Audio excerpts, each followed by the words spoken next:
देखो, आपकी बोर्ड की परीक्षा है, सारे पाठ दोबारा नहीं पढ़े जा सकते, है ना। पूरा सिलेबस दोबारा थोड़ी हो सकता है। लेकिन आप ऐसा किया करो, पाठ पढ़ते समय जो मैं कोई महत्वपूर्ण बात या कोई लाइन अंडरलाइन करवा देता हूँ तो वो देख लिया करो। उससे क्या होता है कि एक पेज पर अगर एक लाइन अंडरलाइन है तो आप उसको पढ़ते हो तो याद आ जाता है कि इस पेज पर ये बातें चल रही है, ये कहानी चल रही थी, ठीक है ना, याद आ जाती है। और महत्वपूर्ण पंक्तियां भी याद आ जाती है कि ये लाइनें इस पाठ से है। कई बार कोई पंक्ति में मिलते जुलते शब्द होता है इस पाठ का है और उस पाठ का लिख कर आ जाते हैं। एक और का आप काम कर सकते हो, वो है पाठ परिचय पढ़ना। पाठ परिचय थोड़ा सा होता है, नहीं समझे क्या? तो आप चाहो तो एक दिन में 3, 4, 5 पाठों तक आप पाठ परिचय पढ़ सकते हो। और हर 10वें दिन, हर 15वें दिन, हर 12वें दिन एक बार रीडिंग लगा लिया करो, या हर सप्ताह संडे को, है ना। तो आप आराम से 1-2 घंटा दोगे ना तो पाठ परिचय, तो उससे आपके पूरी कहानी फिर से तरोताज़ा हो जाएगी। तो आज अपने कर रहे हैं माता का अंचल, ठीक है। किसका लिखा हुआ ये? शिव पूजन सहाय का। और उनकी कौन सी किताब से लिया गया है? देहाती दुनिया। ये उपन्यास है, ठीक है, नॉवल। सन 1926 में ये प्रकाशित हुआ था, देहाती दुनिया, आज़ादी से पहले ही। और ये एक बड़ी बात है कि हिंदी का पहला आंचलिक उपन्यास माना जाता है।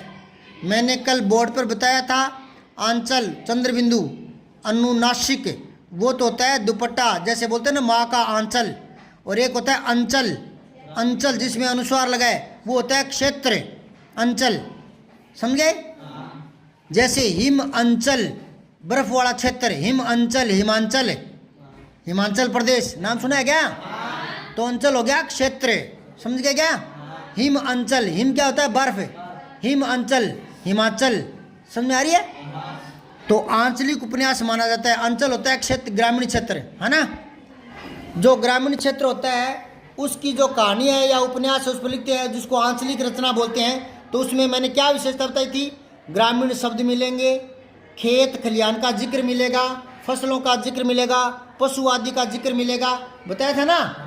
हाँ, वहाँ फैक्ट्रियाँ नहीं मिलेगी, कल कारखानों का, ऑफिस का, कार्यालयों का, ये वाले शब्द नहीं आएंगे आंचलिक उपन्यास में, है ना। गाय, गोबर, है ना, देहाती जो शब्द है ये आएंगे, ठीक है। तो ये अपने गांव के ऊपर लिखा गया आंचलिक उपन्यास है ये देहाती दुनिया, और बहुत ही चर्चित रहा हुआ है। इतना ही नहीं, यह स्मरण शिल्प में लिखा गया है। थोड़ा सा दिमाग लगाओ, ये मैं बता चुका हूँ, शब्द नया आया है। मैं बता चुका हूँ कि देहाती दुनिया है तो उपन्यास, लेकिन वो यूं लगता है जैसे आत्मकथा कह रहा है, आत्मकथात्मक, जैसे कोई अपनी बात, अपनी कहानी कह रहा है ना, जिसको बोलते हैं मैं शैली। वो खुद अपनी कहानी लिख रहा है, शिव पूजन सहाय। समझ में आई कि नहीं आई बात है? तो वो आत्मकथात्मक शैली है, लिखने का तरीका भी होता है। ये खुद ही अपनी बात बता रहे हैं तो आत्मकथात्मक होगी ना शैली। तो उसी को कहते हैं स्मरण शिल्प में, मतलब अपनी कथा लिखेगा, अपने बचपन की कहानी लिखेगा, क्योंकि बचपन में तो कोई लेखक होता नहीं। अब ये जब लिख रहा है, ये देहाती दुनिया जब लिखी है 1926 में है, 25 में, 24 में है, तब तो ये बड़ा होगा, या बच्चा ही था 2-3 साल का, बड़ा था ना। तो ये तो अपने बचपन की बात बता रहा है, तो बचपन की बात आएगा तो स्मरण याद करके, नहीं समझे क्या? तो ये सारा जो पाठ पढ़ेंगे ना अपने, स्मरण शैली में लिखा गया है, याद कर करके अपने बचपन की कहानी लिख रहा है वो, जैसे कोई आत्मकथा लिख रहा हो। तो आत्मकथात्मक उपन्यास है ये, है तो उपन्यास ही। अब समझ में आई कि नहीं आई? तो स्मरण शिल्प में लिखा गया हिंदी का ये पहला उपन्यास माना जाता है। जीके का प्रश्न है ना, आंचलिक उपन्यास भी है और साथ में स्मरण शिल्प में लिखा गया पहला उपन्यास है। वरना स्मरण शिल्प में उपन्यास नहीं लिखा करते, नहीं लिखा जाता आमतौर पर। इसमें ग्रामीण जीवन का चित्रण ग्रामीण जनता की भाषा में किया गया है। आगे ना क्षेत्रीयता, है ना। लेखक ने उपन्यास की भूमिका में संकेत दिया है। जब ये उपन्यास लिखा है ना, जब भी कोई लेखक अपनी रचना लिखता है ना, तो पहले भूमिका लिखते हैं, वो प्राकथन बोलते हैं उसको, वो कुछ लिखता है कि मैंने ये किस उद्देश्य से कविता लिखी है या उपन्यास लिखा है या नाटक लिखा है या कहानी लिखा है, इसका उद्देश्य क्या है, मैं क्या संदेश देना चाहता हूँ ना, और किस संदर्भ में लिखा है, ये थोड़ा सा वो बताता है पहले। तो उसको बोलते हैं प्राकथन या फिर भूमिका। उस भूमिका में इसने लिखा है, संकेत दिया है, क्या संकेत दिया है, ठेठ से ठेठ देहाती, एकदम ठेठ से ठेठ मतलब बिल्कुल अंतिम छोर तक, ठेठ से ठेठ देहाती या अनपढ़ गंवार, निरक्षर, अलवाए और मजदूर भी बड़ी आसानी से समझ सकेंगे। अगर कोई ज़्यादा पढ़ा लिखा नहीं भी है ना, थोड़ा बहुत भी अक्षर ज्ञान है ना, वो भी इसको पढ़ सकता है, समझ सकता है। और अगर बिल्कुल भी पढ़ नहीं सकता लेकिन इसको वो सुन भी लेगा ना, कोई बिल्कुल निरक्षर व्यक्ति सुन भी लेगा, तो उसके सारी कहानी आराम से समझ में आएगी। क्यों? क्योंकि इसमें क्षेत्रीयता के शब्द हैं, जो हमारी बोलचाल के शब्द होते हैं ना, वो पाठ या वो भाषा हृदयगम ज़्यादा जल्दी होती है, सुगम होती है, उसको समझना आसान होता है। इसलिए तो सरकार चाहती है कि पढ़ाई का जो स्तर है प्रारंभिक क्लासों में, शुरुआती दौर में, वो क्या होना चाहिए, मातृभाषा में। पढ़ाई किस में होनी चाहिए? हाँ, किसी दूसरी भाषा का सहारा लेकर पढ़ने में ज़्यादा दिक्कत आती है। जो रात दिन घर पर बोलते हैं उसी भाषा में कोई ज्ञान दिया जाए तो बच्चा जल्दी ग्रहण करता है। तो इसलिए इसने कहा है कि मेरे इसमें पाठ में या मेरे इसे देहाती दुनिया जो उपन्यास है, उस उपन्यास में मैंने ठेठ से ठेठ ग्रामीण शब्दों का प्रयोग किया है, जो बड़े बुजुर्ग आराम से बोलते रहे, आसानी से समझते हैं। तो अगर अनपढ़ आदमी भी इसको पढ़ेगा या सुनेगा तो इसका पूरा भाव समझ में आ जाएगा, क्योंकि इसमें बहुत ही बड़ी साहित्यिक शब्दावली का प्रयोग करके अपना पांडित्य नहीं दिखाया गया, मतलब मैं विद्वान हूँ ऐसा नहीं दिखाया गया। कोई छंद अलंकार लोकोक्ति मुहावरे डाल करके भाषा को कठिन नहीं बनाया गया, सरल सिंपल शब्दों का प्रयोग है। तब कह रहा है ये कि निरक्षर व्यक्ति भी देहाती दुनिया पढ़कर समझ सकता है। आपके समझ में आ रही मैं क्या बोल रहा हूँ? तो क्या कह रहा आगे, आत्म कथात्मक शैली में रचे गए इस उपन्यास का जो कथा शिल्प है, शिल्प होता है निर्माण, कथा बनाना, कथा लिखना, कथा रचना, शिल्प होता है रचना, रचना मतलब निर्माण करना। जैसे मतलब कहते हैं ना कि ताजमहल का शिल्पी कौन था, ताजमहल किसने बनाया, शिल्पी यानी कारीगर। तो शिल्प होता है कला और शिल्पी होता है कलाकार, है ना। शिल्प होता है निर्माण और शिल्पी होता है निर्माता, बनाने वाला। तो जो कथा शिल्प है वो बहुत ही मौलिक है। मौलिक का मतलब क्या होता है, जो अपने खुद का मूल का हो, है ना, मिश्रित ना हो। और प्रयोग धर्मी है, मतलब प्रयोग धर्मी उसको कहते हैं जिसमें कोई नई चीज़ का प्रयोग किया जाए। तो इन्होंने अपने उपन्यास में एक परिपाटी से हटकर नई चीज़ दिखाई है। वो क्या दिखाई है, आत्मकथात्मक रूप से लिखा है इसने। किसमें लिखा है? हाँ, आत्मकथा की तरह। वरना ऐसे आत्मकथा की शैली में और उपन्यास कम ही लिखे गए हैं, तो इसने थोड़ा प्रयोग करके देखा है। एक इसने और क्या प्रयोग किया है, ठेठ ग्रामीण शब्दों का ज़्यादा प्रयोग है किया है। ये दो प्रयोग किए हैं। बताओ इस उपन्यास में नए क्या प्रयोग किए? प्रयोग धर्मी क्यों का है? दो प्रयोग नए किए हैं। क्या किए हैं? आत्मकथा, ठीक है, और ठेठ ग्रामीण शब्दों का प्रयोग है। तो ये दो प्रयोग किए, इसलिए प्रयोग धर्मी। एक एक शब्द को आप समझोगे ना बेटा, तब ये शब्द दिमाग में उतरेंगे और फिर परीक्षा में लिखते समय बड़े काम आते हैं ये शब्द। हम बढ़िया तभी लिख पाते हैं जब हमारे पास शब्द भंडार ज़्यादा होता है, शब्द सीमा, है ना, वोकैबुलरी बहुत होनी चाहिए हमारी, तब हमें मर्जी से अपनी बात को कह सकते हैं। अगर हमारे पास शब्द कम होंगे तो हमारी भाषा, हमारा उत्तर जो है वो प्रभावशाली नहीं होगा। पास तो हो जाएंगे लेकिन 98, 99, 100 हिंदी में नहीं आएंगे।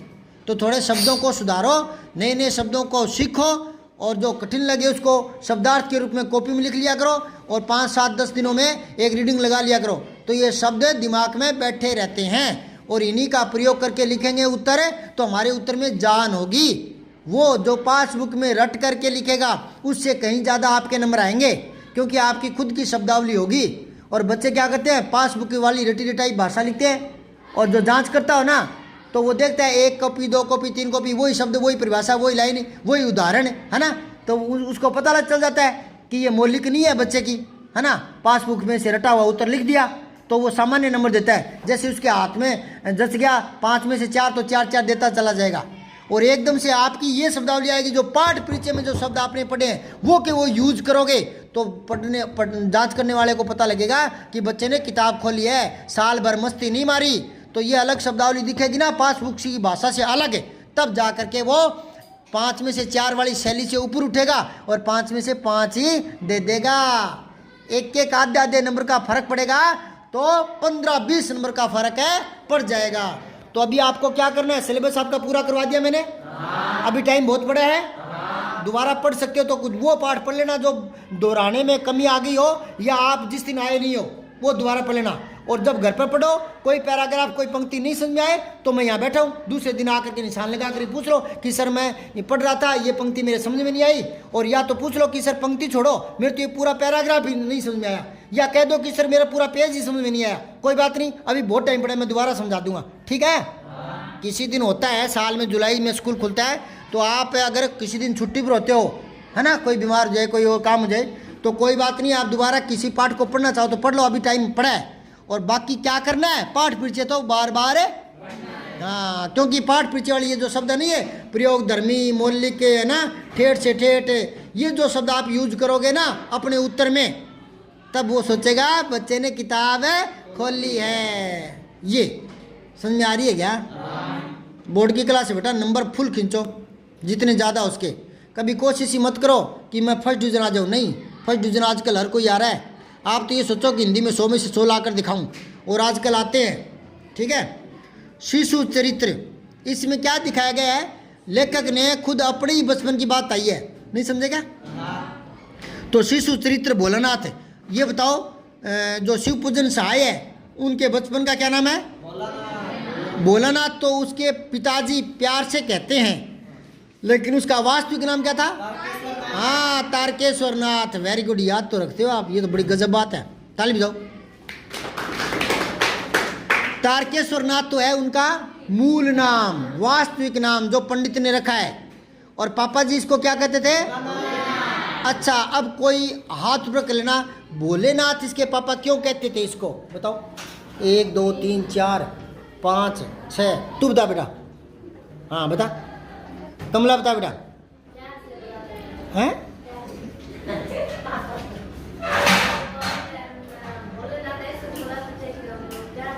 लाड प्यार के कारण। चलो और बात जोड़, क्यों और कौन जोड़ेगा इसमें?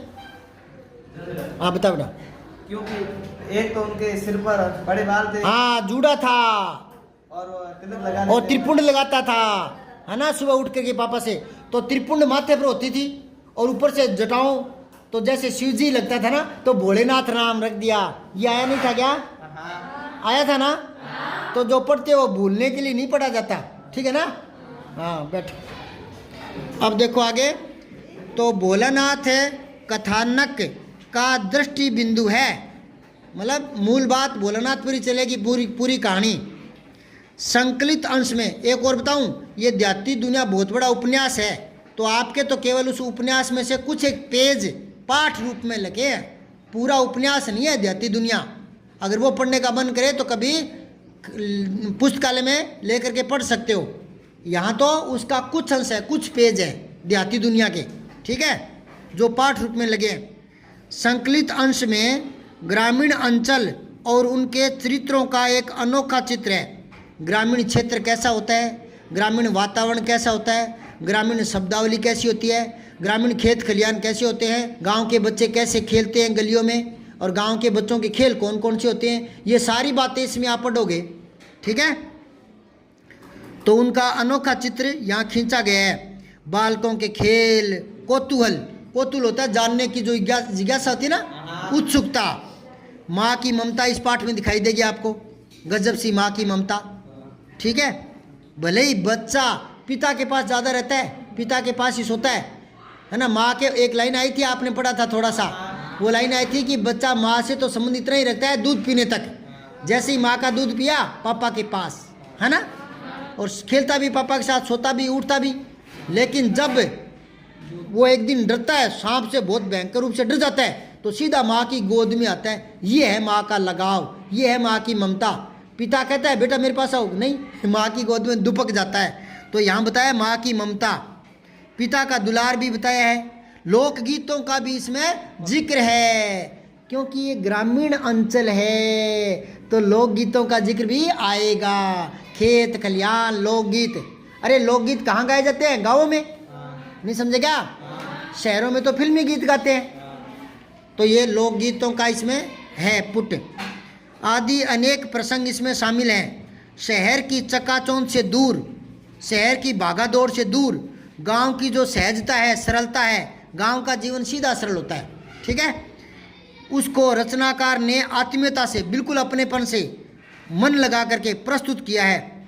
यहाँ बाल मनोभावों की अभिव्यक्ति करते करते बच्चों के मन के भाव क्या होते हैं, कैसे खेल होते हैं, कैसे उनकी भाषा होती है, कैसे रूठना, कैसे मनाना, कैसे लड़ाई झगड़े करना, तो ये जो मनोभाव होते हैं उनकी अभिव्यक्ति करते करते लेखक ने अपने समाज के उस समय के तत्कालीन समाज के पारिवारिक परिवेश, जो घर का माहौल होता है, पारिवारिक परिवेश का चित्रण भी कर दिया है।